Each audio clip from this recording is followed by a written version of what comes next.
Hello, Moram here. Baldur's Gate 3 released just a few days ago and I want to show you a few tips and tricks to make your journey more enjoyable. So the basic structure of this one is first UI tips, then items, then environment, then combat and the rest. I'll put them into separate chapters so you can click through them down below. So first up, two keybinds that I use all the time. The first one being G, split the group. The second one being Shift C to stealth all my party members. If you want to target a specific ally, just press F1, F2, F3 or F4. This cycles through your companions.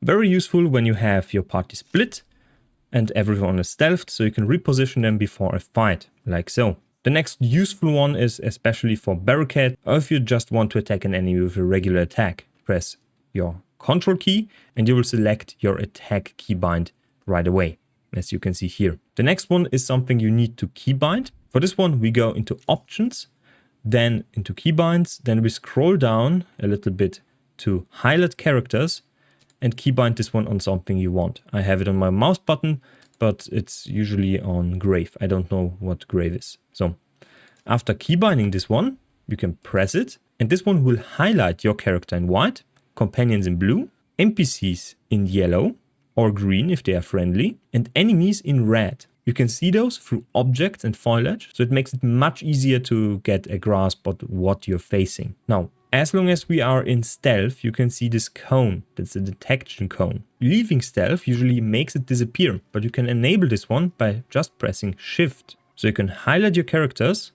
and press Shift, so you know what you're facing and you can see what they see. Next, a bit about the taskbar down below. You can unlock this one with this key and you can just move around certain skills from one bar to the next one, like for example so.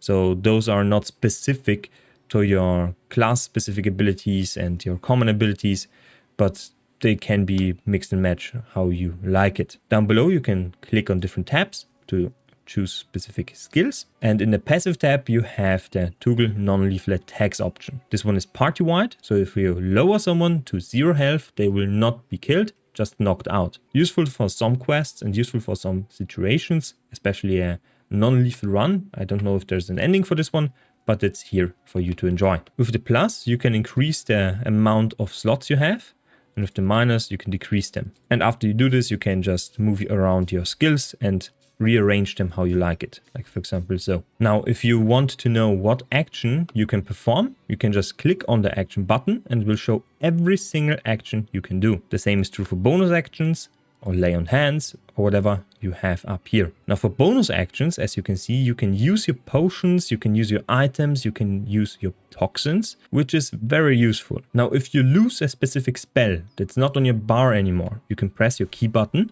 and open the spellbook. Now the spellbook has spells right here, specific ones for the paladin class, for the warlock class and so on and so forth. Some classes, like for example the paladin, can perform preparations on your spells. So if I want to cast something else, like for example Searing Smite, I can just disable Wrathful Smite, put in Searing Smite, and I have it on my bar. This is not possible on every class. For example, the Warlock does not have this. Warlocks need to choose specific spells that are available to you at the level up. Something else you can do here is to go to the reactions. Here you can disable specific reactions, like for example Hellish Rebuke at level 1, like so, and it will not ask you to cast this one anymore. It will only choose Hellish Rebuke at tier 2. Next, let's have a look at the inventory. When we look at an item like so, the Speedy Light Feet, you're going to see something like lightning charges, athletics or dash. And you cannot hover over this one because the window disappears when you move your mouse. But you can press the T button to lock this window. Now we can hover over dash and do the same again. This is cascading, so you can read up on what specific skills and passives and so on do. You can quit this menu with escape. In your inventory, you will find patch together sacks or other inventory items. You can open them with a double click and then put in specific items, like for example arrows in them. And when you use a ranged attack, you can choose between all your arrows, all your poisons and so on and so forth when shooting that arrow. This is very, very convenient. The next thing about inventory is you can click on a specific item slot, like for example your head slot, and choose between the items you have available across all party inventories. For example, this one has the wrapped headband of intelligence, but I can also put in a helmet like so. It will put the item in the inventory. You can do this for every single slot. Next, I want to show you how to free up a little bit of inventory space. When you look at something like, for example, the camp supply sack, you can double click this camp supply sack and then press Shift and select the lowest item in the sack. So it selects all the items in the sack. Press right click and send to camp. You don't need those items in the inventory and it will free up a ton of space, a ton of weight. You can do the same for the alchemy pouch. So expand it, Shift, right click and send to camp. If you want to select one singular item, just Control left click. You can do this for a ton of items. You can then right click those items and send them to a specific character. This can be done during combat. So when you open your tab inventory and are in combat, you can use your potions by dragging them to a different character and that character can use them on their turn. Now, if you want that potion used immediately on that character and that character cannot use their turn currently, you can use the throw action like so, use a potion and throw the potion. You will see the splash radius right here. This will affect multiple characters. The splash radius, however, is very small like so. Something else you can do is place the potion on the ground by right-clicking, splitting the items to one. Then you drop the item on the ground right in front of you. You can then tag all your characters and walk to the potion with all of them. And lastly, you attack the potion. For this, you need to be very precise. This will heal most, if not all, of your companions. Speaking of consumables, consumables in this game are very, very strong. Like, for example, Potion of Speed. Potion of Speed uses a bonus action to be used and then gives you 2 armor class, advantage on dexterity saving throws, doubles your movement speed and gives you an extra action to do damage or do whatever you want. It's an exceptionally strong item. The same is true for the haste spell. So if you have a haste scroll, you can use it on one of your fighters and then obliterate any boss. So all of your consumables, use them regularly. You get flooded with them. There is basically hundreds of arrows, there's hundreds of elixirs, of potions, of basically everything you can imagine. Open your inventory for the whole group with tab, then search for potions like so, and it will highlight every single potion in the inventory. You can then move them around like so from one inventory to the next. It will, however, delete the search term. Now, some items are tagged as throwables, but some are not, despite being throwables. Like, for example, throwables. You will see there's no water. You need to search for water to find water, like so. You can, however, use water, for example, on this enemy here, to make them wet without raising their suspicion. They do not aggro. So they are wet, you can use your lightning damage on them or your cold damage and deal double damage. This one doesn't initiate combat. It's very, very useful. And the last consumable I want to talk about are scrolls. There is a ton of different spells you can use. Like, for example, this character can use Scorching Rays, right? 55 on hit. Now this caster specifically has a charisma modifier on their spells. It's the primary stat right here. So when you're using Scorching Ray, like for example so, unequip any intelligence item and we'll still have a 55% chance to hit because our spell casting is based on charisma, not intelligence for this specific spell. Martial artists, like for example the rogue, are still using intelligence, charisma or wisdom depending on the spell. However, every other character is going to use their spell casting modifier that's innate to their class. This makes scrolls exceptionally strong. You don't need the spell slot, you don't need the proficiency, you don't need to know the spell, you can just use the scroll. Now, there is something else I want to talk about for scrolls. If you multiclass a wizard at one level and you're level 12 with the character, like for example 11 levels into cleric and 1 into wizard, you can still learn tier 4 spell scrolls of the wizard archetype. You don't need to have your wizard up to level 12. It's based on the character level, not the class level, what you can learn. You will have only 1 or 2 or 3 spell slots, for example, but you can still use tier 4 wizard spells as an 11 level cleric. This makes it incredibly strong, but it's something for higher levels, not something for the lower levels, because multiclassing at lower levels is a little bit wonky and you come into play a little bit later, around level 7, 5, something around that. Pure barbarians, pure fighters are just better early on with just regular old fighter levels or barbarian levels. Now this brings me to proficiencies. Now Will as a human and Shadowheart as a human or Gale as a human have innate proficiency in light armor and shields. Now this class, for example, has Paladin as the first level, so I am proficient into heavy armor anyway, but if I would only be a warlock, I would not have any proficiency for armor. But because I'm a human, I can equip shields and I can equip light armor without penalties. Equipping an item with penalties will give you disadvantage on basically every single action you have in the game. So if you're a rogue and have disadvantage because you put on medium armor, you're going to have a disadvantage on every single hit you deal. This will disable sneak attacks on basically every single action. Now next up a little bit about environments. Environments have a ton of different kinks, like for example exploding barrels, mushrooms, or other traps you can just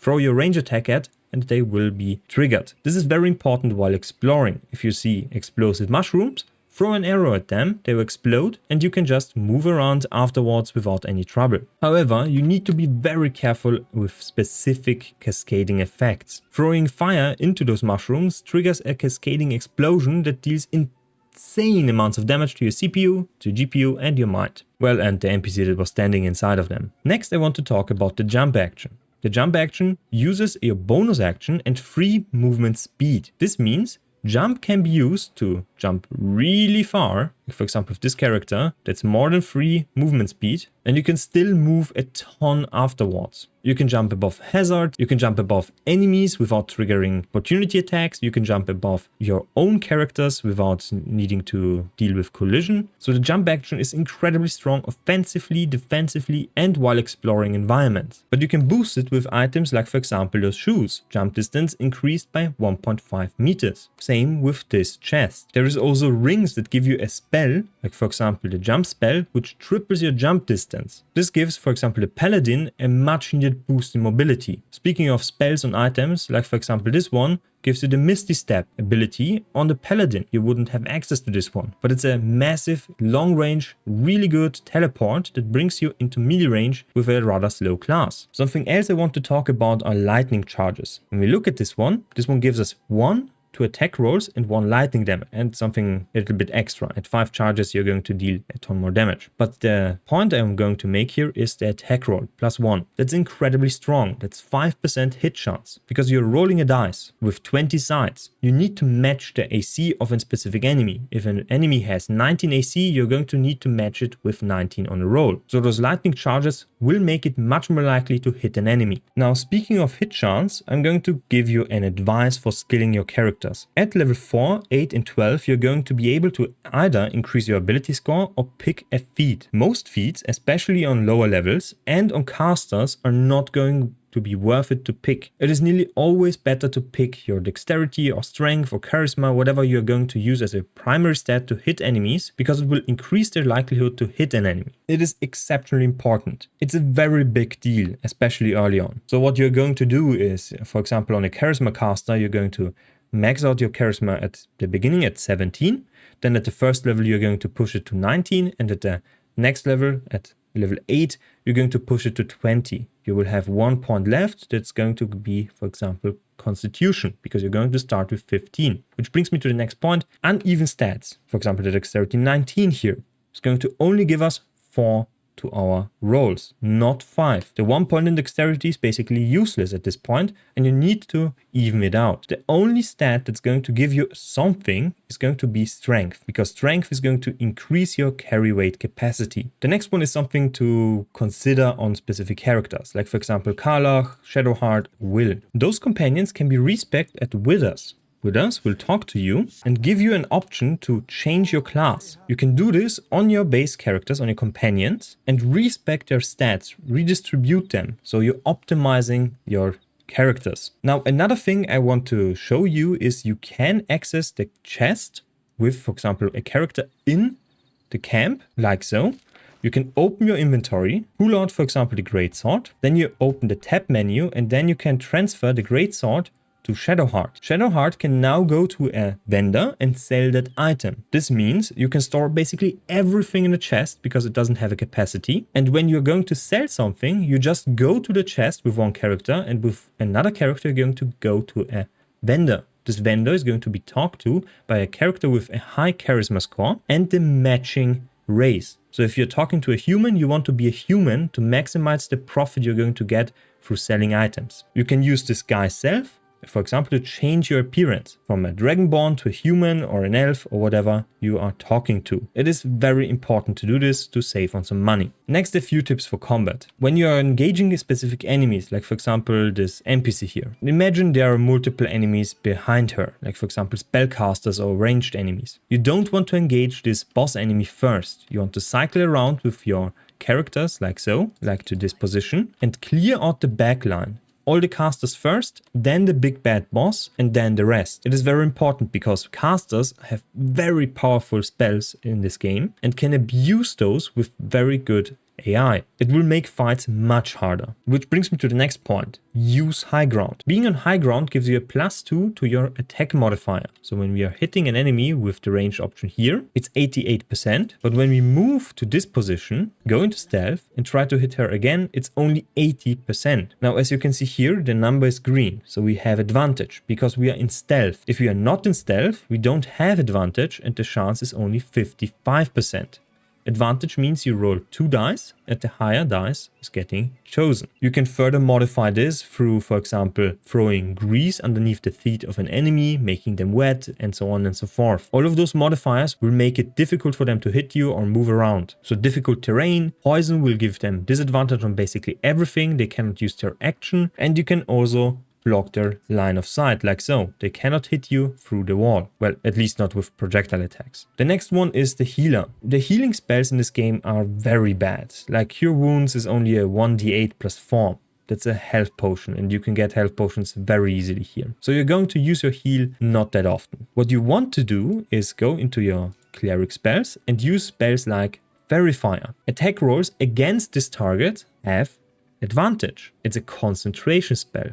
Keep that in mind. You can also use Aid. Aid gives all your characters 5 temporary hit points. Doesn't use concentration, so you can use this and Verifier. However, if you want to use something like Hold Person and CC an enemy, that's a concentration spell. If you want to buff all your allies, Bless is a concentration spell. Per character, you can only use 1 concentration spell. So if you want to use Verifier and Bless, for example for the Paladin here, you want to use Bless on your own. So the Paladin uses Bless and your Cleric uses Verifier on that specific enemy. So you benefit from both spells. And the same is true for the Druid, the same is true for the Sorceress. There is a ton of different options you can have with all your spellcasters, and you need to think about utility, buffs, debuffs, and damage spells first, and then about heal spells, because heal spells are a trap. And the last tip I want to give you for combat specific encounters is give every single character a ranged weapon. If you cannot reach the enemy, you can still deal damage by shooting an arrow or a bolt or something else on them. And then there is malicious tips. Quick save with F5 as often as possible. When you look at the quick save files, you see there is like 20 quick saves, 25 quick saves, so it's 176, this is 200, so it's 25 quick saves. And there is also a ton of autosaves. So this one is very far back, that's around level 4 with 8 hours of playtime, and the newest one is with 22 hours of playtime. So if you made a very grievous mistake, you can roll back your character quite a bit. And the last tip is when you talk to an NPC with, for example, Karlach, select a different character and move around while this NPC is in conversation with this one. So if you are preparing for a known boss fight, you can just rearrange your character's position and then start the fight. Now, those are a ton of tips, and I hope some of them are new to you and some of them help you with your gameplay. If you like this video, please leave a like. Please comment if you have any questions or inputs, other tips you have in stock, and subscribe if you haven't already. You can also join the channel, and if you have the spare coin, leave a donation. See you next time, and bye.